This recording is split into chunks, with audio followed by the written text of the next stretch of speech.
avec tous les anges. Donc quand le Fils de l'homme viendra dans sa gloire avec tous les anges,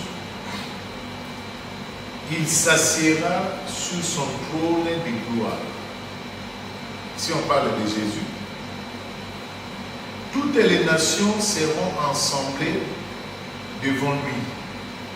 Il séparera les uns avec les autres, comme le berger sépare les brebis d'avec les boucs.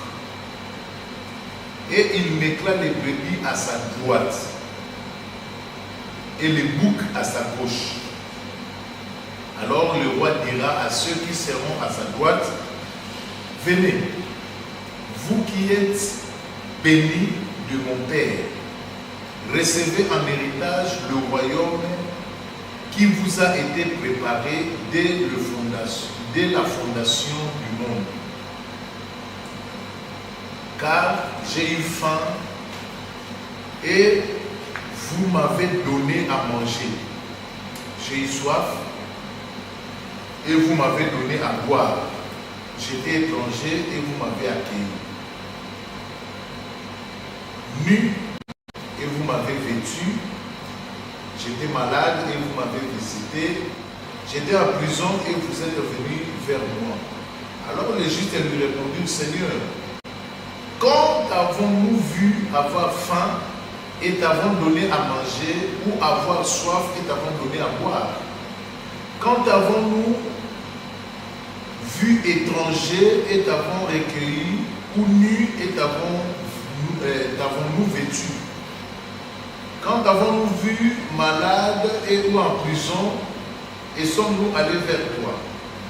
Et le roi leur répondra, en vérité, je vous l'ai dit, dans la mesure où vous avez fait cela à l'un de mes plus petits, de mes frères, c'est à moi que vous l'avez fait.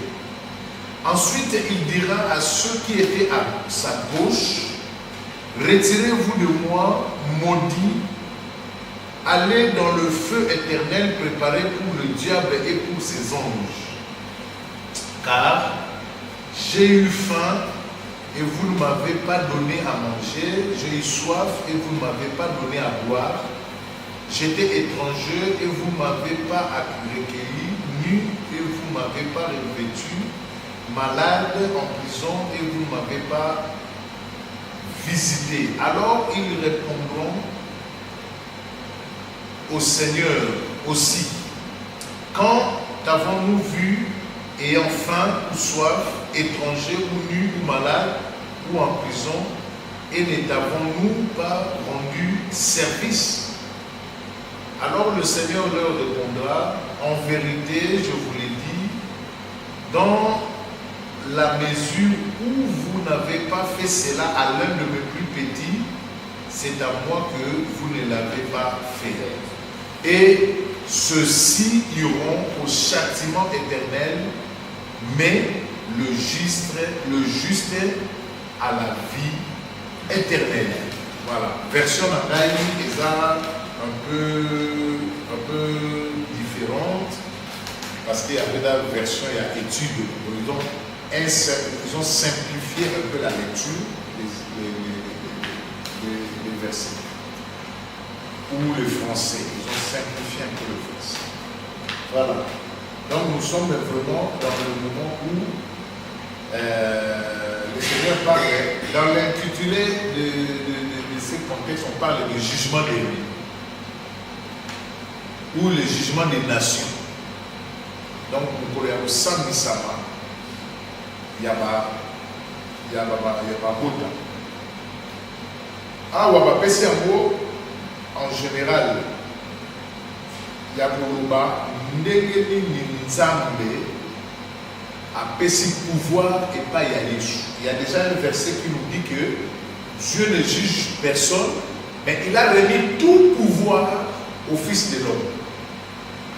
Donc, le pouvoir a été donné au Fils de l'homme. Matthieu chapitre 28, le Seigneur Jésus, après la résurrection, il a dit, tout pouvoir m'a été donné.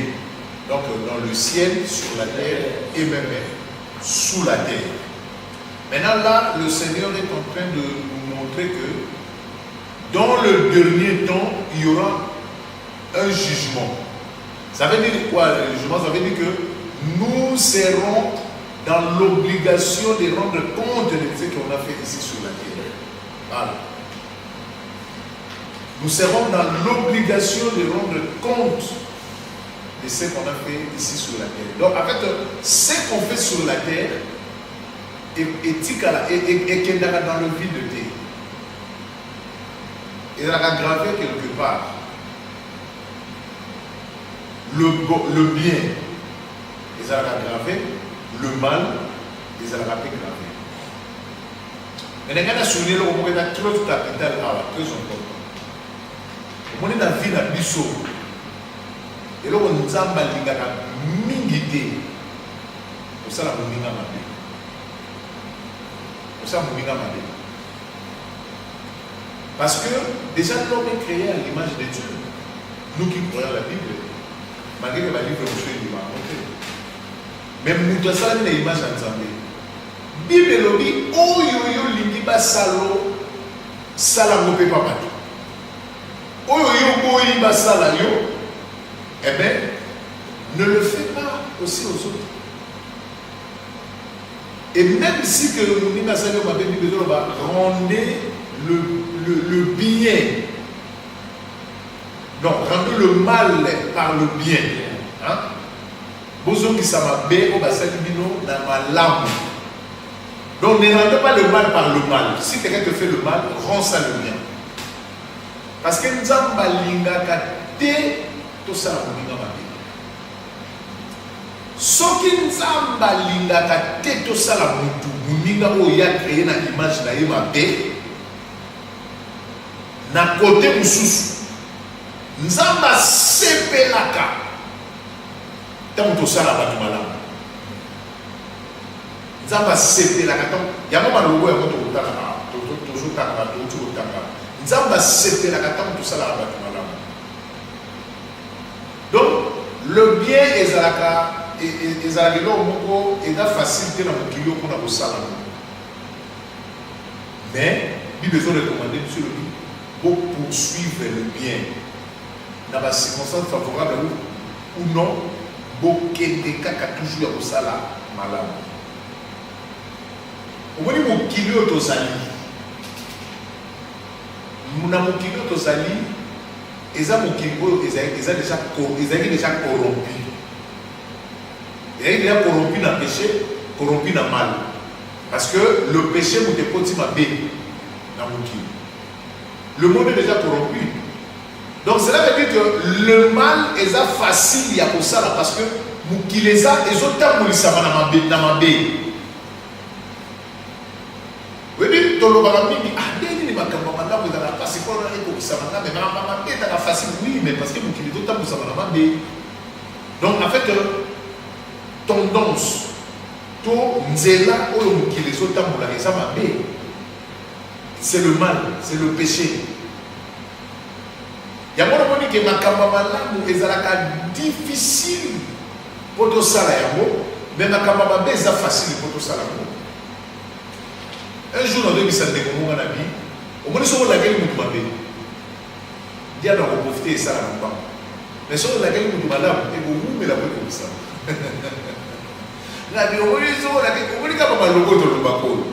Bible dit ne maudissez pas, bénissez. Pourquoi? Parce que Bible dit que lorsqu'il les a déjà penché dans ma baie, lorsqu'on maudit, et qu'on qui ça va parce que les gens zéla ya ma baie, les gens zéla ou qui les autres là.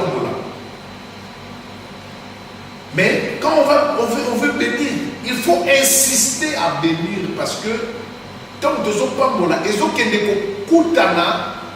Nama be o ezako o ezisaka déjà na mokili yango tozomona ke makambo mabe ezaka na facilité ko ekomela bato mais makambo malamu ezalaka difficile pour ekomela bato, mais c'est normal parce que le monde a été corrompu, le monde a été vendu dans le péché, le monde a été vendu.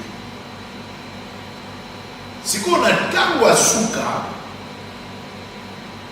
nde Bible lobi esika wana nde Nzambe to Yesu Masia oyo Nzambe tata pesi pouvoir. Nous avons apprécié le pouvoir parce que il est le fils de l'homme. Il est le moussou. Il est à l'acquis biso que Dieu existe.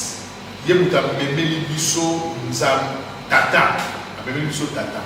Parce que ceux qui ont l'attaqué le sauté, tu as tous liés à tata. Tu as dit tata pour moi n'a existé. Donc sans le fils, eh ben, le père est caché. Il y a dans Jean chapitre 17, il y a pour la kisa kombo na yo bandimi yango bayambi pe bandimi ke na uti pa na yo. Donc il y a des dans la kisa. Il y a tata, il y a tata a pesi Yesu au konziwana ya jugé. Ici quand on te mêler bandimi ba kabula que Yesu aza mwana. Il existe un Dieu Père, Jésus n'est pas Dieu. Parce qu'il y a un Père. Oui, ils n'ont pas tort. Parce que dans nous autres, Yesu est un moine. Hein? Dans nous autres, nous sommes pas dans nous autres. Nous sommes pas dans la makilate. Nous sommes pas dans la facile. Nous sommes pas dans la mais parce qu'il a porté un corps, et quand il a porté un corps, il est devenu fils. Donc quand il y a un fils, il y a un père. Mais quand on rentre dans la spiritualité, là on doit comprendre qu'il n'y a pas un père, il n'y a pas un fils. Il n'y a pas un père, il n'y a pas un fils. Jésus, on l'appelle Jésus parce que c'est un fils. Il y a d'autres d'ailleurs. Jésus, le fils de l'homme. Le fils de l'homme. Pour la Zoto. Donc c'est pourquoi que donc il n'a pas de débat, ceux qui vous limiter que Jésus soit un Nzambe, mais en limite que Jésus soit un fils de Dieu, il n'est pas dans la permission. D'ailleurs, n'a pas malobani il a dit Jésus fils de Dieu. Donc il n'est pas écrit Jésus-Christ est Dieu. Il n'est pas écrit ça dans la Bible. On est dans la carte de révélation, mais dans la carte de comité. On est dans la réellement, mais dans le logos, Jésus est le Fils de Dieu. C'est pourquoi la Bible dit celui qui croit au Fils aura la vie éternelle. Il faut que la discussion par rapport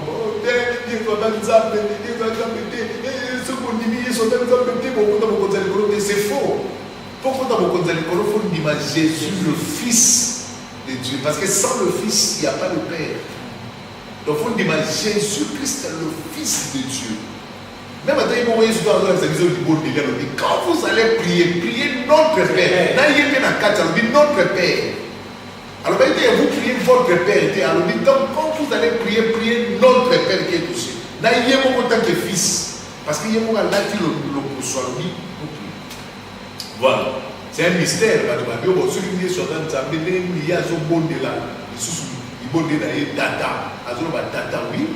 Parce qu'il était dans la chair. Donc dans la chair, cela veut dire que le Fils n'est pas plus que le Père. Vous comprenez? Donc dans la chair, Jésus s'est humilié. Il s'est humilié en prenant le corps qui est semblable au Fils de l'homme. Il s'est humilié. Ça c'est l'humilité. Et rendre que tout le monde n'a pas papa. Tout le monde est là. Bon.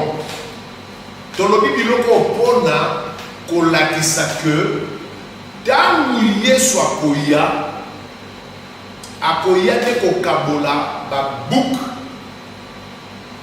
na ba brebis. Vous voyez? Alobi na kati na makambo yo elobi pour ida parabole. Et puis le Fils de l'homme, donc étant akoya na akoka na kiti na bokondi na ye. Quand le Seigneur va s'asseoir sur son trône, Jésus, c'est pour juger les nations. Mais ce qu'on a un jugement pour le bazoloba, à cause de Batumuso, à cause de la droite, à cause de Batumuso, à cause de la gauche. Hein? Parce que voilà, la lieu, ils ont compté. Il y a d'autres personnes, leur lieu sera droite, il y a d'autres personnes, leur lieu sera gauche. La droite, c'est que vous allez avoir banane pâté, ma brebis. Donc ça veut dire que le bon, la gauche, et vous allez avoir bouc. Ça veut dire que les mauvais serviteurs. Alors, Bible le dit, à couronner par rapport à la gauche, dans la droite, c'est là. Alors, le bango, bon, fidèle, à repérer sa récompense pour la ligne. Alors, tant que vous avez tant que vous avez dans mon qui alors, vous avez dans ça, vous avez malade, vous avez pas problème, vous avez pas bolumbu, vous avez mupaya, vous avez pas souci, boya qui ko sali sangai. Vous traitez avec bienveillance. Vous yamba kinga. Vous laissez nga bilamba pour vous offrir mon numbu nanga. Vous pensez que vous avez ton avec nanzala. Vous savez, abi nanzala qui nango yabona bokota na kembo na tata. Donc en réalité, ce qu'ils ont fait sur la terre, ils vont prendre la récompense. Sur la récompense. Récompense soit bon et même bango et côté sa bango na beaucoup de la nicolo. Il bon côté. Mais quand il va retourner vers ceux qui sont à sa gauche, à Oloba Bino, tant qu'on a avec un zala, vous pouvez se faire au liati. Tant qu'on a avec un bolumbu bolaïtse ngate, avec un payabo, bo yambaï ngate. Na kelela ki na bandeko lela bo consola ki ngate. Vous avez pas mauvais. Donc cela veut dire que ce que vous avez fait sur la terre, vous avez récompense na yango. Andenga babé. Mais la question a été posée, Seigneur, quand est-ce que tout le monde qui yo de bolumbu bongo to lexa ki yo. Pe ba muso ba akolo. To mono pensa bolumbu. Bongo to bena to la ki sauter. Donc en fait, est-ce que dans Batou Moussoussou, ce qui est souillé pour vous personnellement, pour vous payer ça, pour vous salir ça. Mais ceux qui ont déconnaillé, à la difficulté, on salit ça. Il y a pas de chose qui est réponse à l'oubli. À chaque fois que vous avez un salaire et pas une moko na gaï, vous avez un salaire et pas na gaï. Il y a un moment où il y a un pasteur que vous allez juger. Il y a un riche, mais pas la pauvre, pas méchant. C'est effectivement ce qui est dans des églises. Dans beaucoup d'églises, dans le système des alliés, les gens qui s'enrichissent, et ça va pas au bazar à tout l'église. Mais tous les gens, églises pauvres. Pourquoi on ne partage pas l'argent pour payer à l'église? Pour nous partager, on a une dignité au bazar dans la maison. Bible le dit, tous sont dans l'église primitive, il y a des bossos. Bible le dit, l'église primitive, les gens vendaient leurs biens, amenaient leurs biens au pied des apôtres. Mais pour l'apôtre, il va dire à la poche dans la main. Non, on n'a jamais vu ce système où on a que l'apôtre va dire à la poche dans la main. Mais les apôtres regardaient les besoins de l'église. Pour ça, l'église est à la guinée.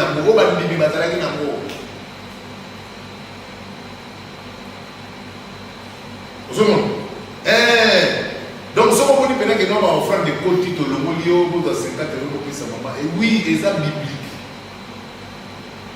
Et ça biblique. Offrande des alabes jamais pour un pasteur. Pasteur a dans la droit des alabes jamais.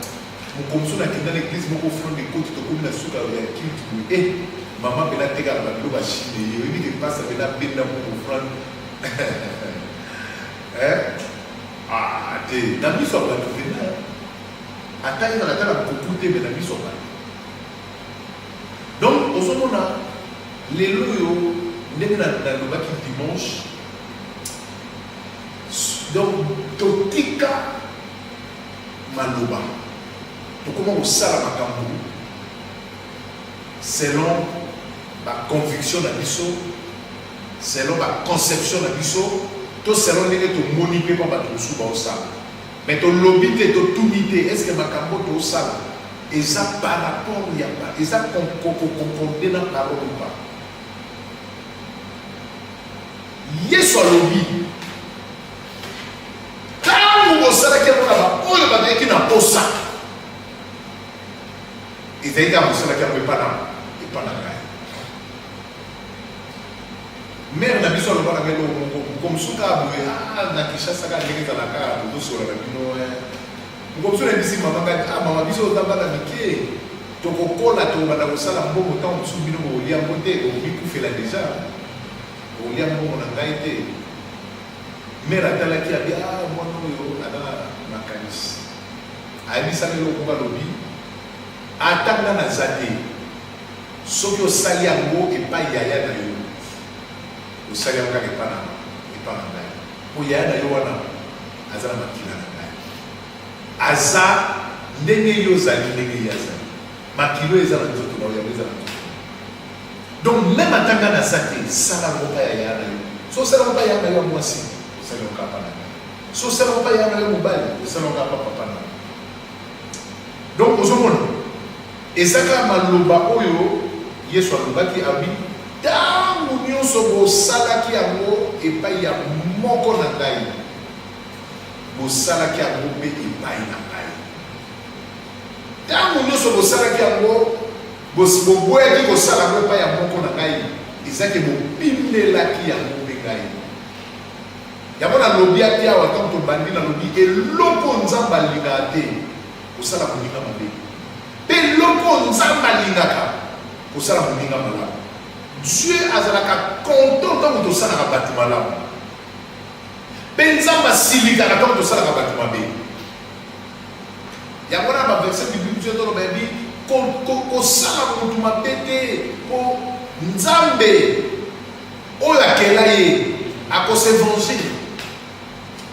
So on a tout na ba question bato ba boma bato na ba guerre ba ni ba ko kuna soki autant de morts, bon, mais quoi? Vous allez juger des.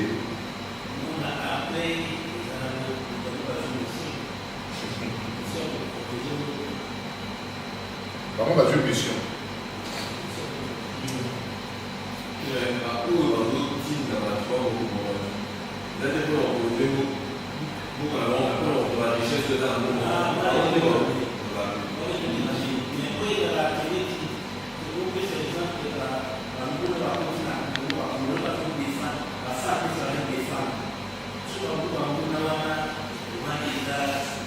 On a demandé la guerre, on a se protéger.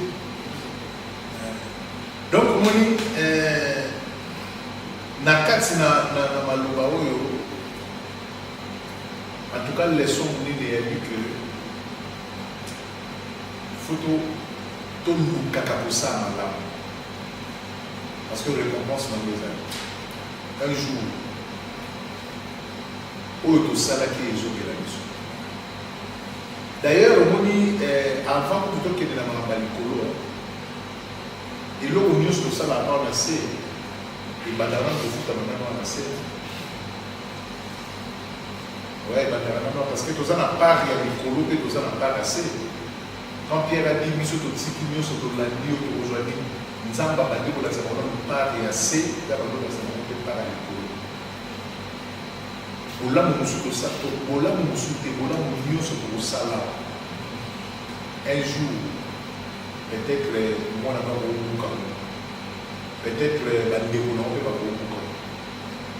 Et là, l'homme se comme là, il se connaît, oh, Nzamba bikisinga, il n'a pas ça là, sida, ah, pour la bikisinga. Yo monika Nzamba bikisinga. Mais éviter, et l'homme ni oyo, et l'équivalent. Elle se voit bien beaucoup, là, beaucoup boyer. Et vous dites, moi, quelque part, le Seigneur a canissé pour l'amour. Elle se voit pas dans yoté. Tant son grand frère, tant son petit frère, mais ça va canissé l'amour. Le Seigneur a qui mission la danger parce que, à Zanzambo a canissé la baboula. Oui, ça, on a carré. Moni malamu est difficile pour nous ça parce que tous on vivre dans le monde des corrompu. Le monde tous est mabé.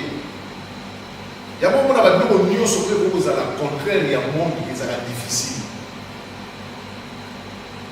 Et ça est difficile. Et mon kiné ici na rotonde ça m'a bête, ma bête il est sous pire. Tous sont dans 30 ans en avant. Tous sont dans 30 ans en avant. Nous connaissons toujours bête à l'isolo na ba mususu aka obeta ndenge biso to koleleli. Biso to koleleli na ba ndenge moko odo sentir pena que ba respect zalaka, respect à grand frère, respect ya noko, respect ya nani. Naza mona suka na famille na biso. Naza ba neveu ba nièce ba mikolo na ngai yo kusika. Mais tant que tozo kola.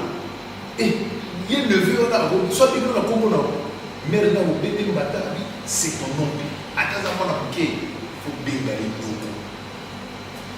Biso ko ni mona biso te génération oyo wana to kola wana bato bakala wana ba koli bengwa. Mais de nos respects parce que ma bé est côté. Ma bé côté. Tu vas nous mettre ma soeur, tu vas nous mettre les lois de ma bala. Nous sommes tous les jours, maman. Donc, on doit sentir que nous sommes à Bali, on doit sentir à Zomo, on a kilo et bala. Ma soeur va Bali, Zomo, les noms de ma bala, après 6 mois, 7 mois, ma caboye n'a pas. C'est rien, il va les communes, on va là. Mais oui, mais parce que tous ça pensent ma besoin plus que les autres là plus ma besoin comme un peu sur tout la galerie dans le monde à la montre à Boya et ça va coûter à Bondi manakati na bande ils sont ma grand frère à quartier qui va préférer discipline la mission donc au salut maintenant bêtise quoi. Au Québec, il y a un cimetière. Nous pouvons faire des côtés de un cimetière. Grand frère à Katia, dans le cimetière. À Taliokaka. À Tsali, il y a beaucoup de la peine à Bissou. Ici, aux hommes, il n'a pas allé. À ramasser, on a un coupa. À Mbato, aux hommes. Et puis, ils sont dans le fond de Yususu.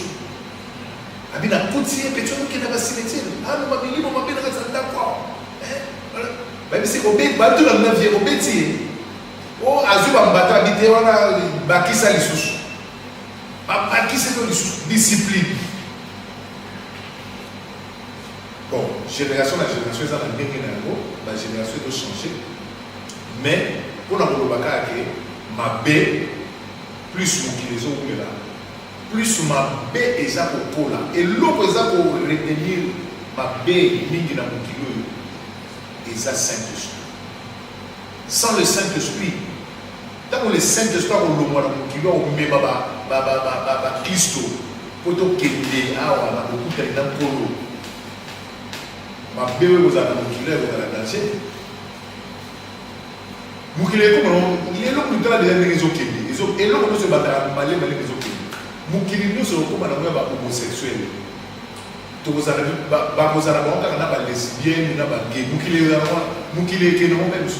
parce que le diable a travaillé à pas sur la casse.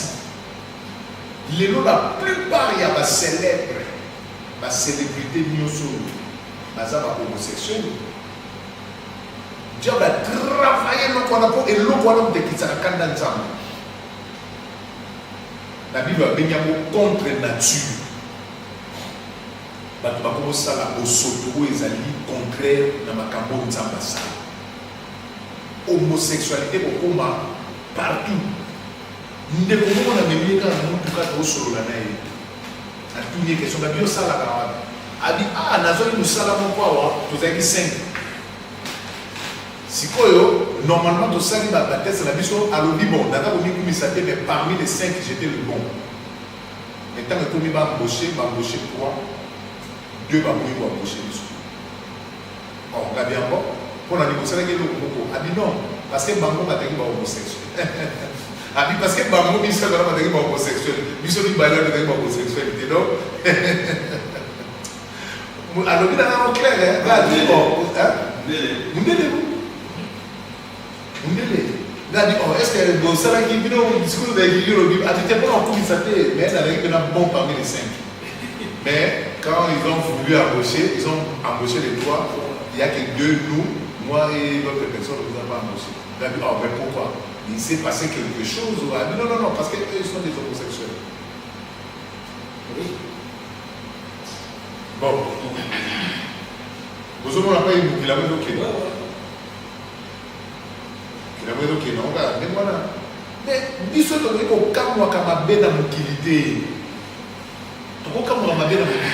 parce que tu as dit que le monde a été vendu.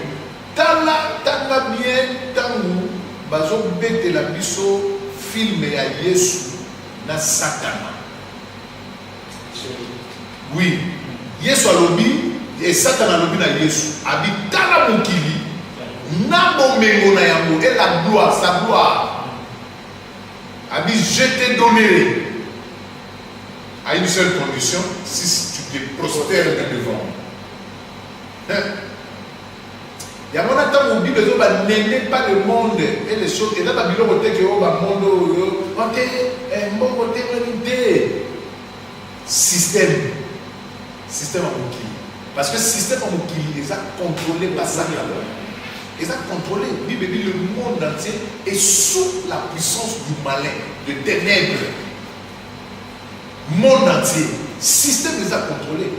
Biso photo sana, to c'est que Saint-Esprit attend pour ça, biso. Parce que même à biso peut aux aga na carte système voilà. Tant que na reçoit ma bilo na carte bleue. Le système tant que le sala na musala no, ba bien faut kota faut cha musala. Il y a un système. Tant que na bilo tout ba banque to utiliser ça il y a un système. Tout. Déjà les lots on a espèce c'est la sous militaire. Nous c'est comment la transaction à la banque. Bambo mais comment la numérique aux hommes non kaka. Au monde a nana moi 4500. Au Simba 4500 nous c'est dans le système. Au monde capilla pas système qui est l'omoué. Ah il t'a dit 3200. Eh bah doit tenir la kio. Donc nous c'est dans le système. Biso peut dosa inclus. Ya mona Yesu a bondé la ka lobi tata. Nazo bondé la teke on longo la bango na système. Na mokili. Abi na do bondé la teke on longo la bango na système. Parce que tant que va donc vivre na mokili, ba ko daka na système wana. Mais Yesu a lobi que nazo bondé la o préserver bango, o battre la bango. O battre la bango. Ce qui va dire biloko na musala photo chalisu pour ba ko lisu les a contrôler na mo chalisu pour na kota na kesa parce que na yiki Yesu a bondé la ki abi na bondé la ko battre la bango non ki matin to ki mango aba to ko tika moka asoki et enlèvement et Saint-Esprit a venu biso wana ndeko tiki makambo tant que le Saint-Esprit est là nous sommes sous la protection de l'Éternel sous la protection du Saint-Esprit tout ça là. Et ça m'a bébé les gars comme la mission des Saint-Esprit à Kalam. A dit non, pas la banque. Mais bah nous sommes beaucoup la banque, mais mission à Kalam, monsieur. Donc voilà, autre net sur la vélo, les enseignements sont très importants. Kotisaka, pour lobby, pour retrouver. Kotisaka pas battu. Tant au monde maintenant des communes où ils ont la difficulté. La mission est déjà dans le barreau. Et ça a été qu'on peut sa pasteur. Mais tant que nous avons l'église à la difficulté, aujourd'hui, nous avons ça. Moi, 50 €, moi, 100 €, paye ça déco. Comment déco? Ah, son bata chemise. Vous voyez, moi, chemise, moi, bien son baki, ah, il faut qu'il paye ça, mon déco. Kaba. Et ça va bien aux autres ça. Kaba. Il y a sur le dit, tant namba moment où ça qui a pas na maou yanga vous savez avec pas na sunga bande ko batana ba difficulté sunga ba bilo ba mo to ke to ba kesa ko to kesa ko ay mo na bu et limo lo la bu to c'est la mo pe lo mo te ke sunga bande ko batana ba difficulté sunga ba ko batana le besoin parce que un jour pour retrouver makambo yo yo. Voilà, ça va pas